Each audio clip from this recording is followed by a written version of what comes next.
I met an individual online earlier in the week. That Friday we had agreed to meet.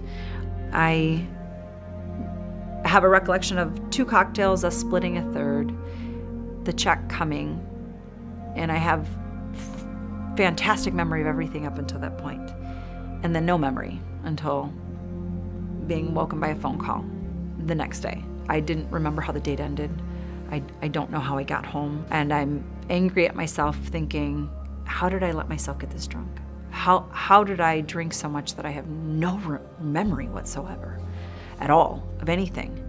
And in the course of getting ready for the day, I throw my car door open and I throw my bag in, and I see in the back seat the jacket that I had on, the boots I was wearing, socks, and my underwear strewn to the back seat. And now I know something really awful happened. I get home that night and I'm fighting with myself. If I don't go and get examined, I'll never know. I'll never know what exactly happened. When a community member comes to the hospital and they disclose that they have been a victim of sexual violence, the emergency department triage nurse contacts the nurse examiner who's on call, and they also contact the advocate who is on call. The nurses are very, very thorough and provide exemplary care, really excellent care to the victim. So we're there to make sure that it's not just their medical needs that are being met, but also their emotional needs that are being met.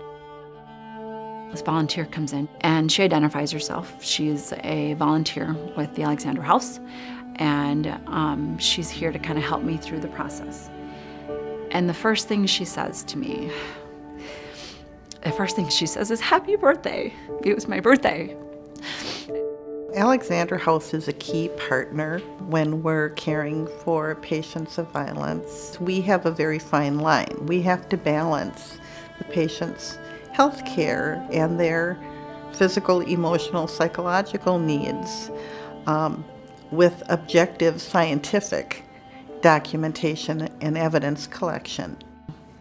The nurse comes in and she acknowledges that this was a classic case of a date rape, drugging, that there's nothing that to her leaves any shred of doubt that this is in fact what happened.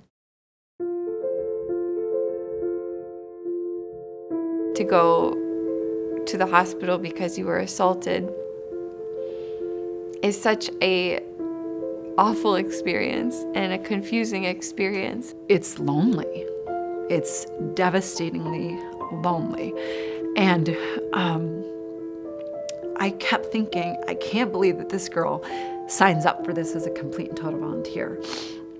Thank God she's here. So to have someone who is just there, it's almost like the person who's with you is your protector or a rescuer, the shield that will save you from further harm. When people experience violence, it really affects their entire being. I don't think that the community has any idea of the extreme nature and just how disastrous violence can be in someone's life and how much it affects them throughout their life. There's actually a much larger population of people who have PTSD based on experiences of sexual and domestic violence than people who've served in war. As we go out and educate the community, a big piece of what we're trying to do is really flip the script. Instead of asking the question, why did she stay in that relationship? Why did she wear that outfit? We want to flip that to, why did that person abuse that other person? Why did he assault her? Why do we accept violence in our community?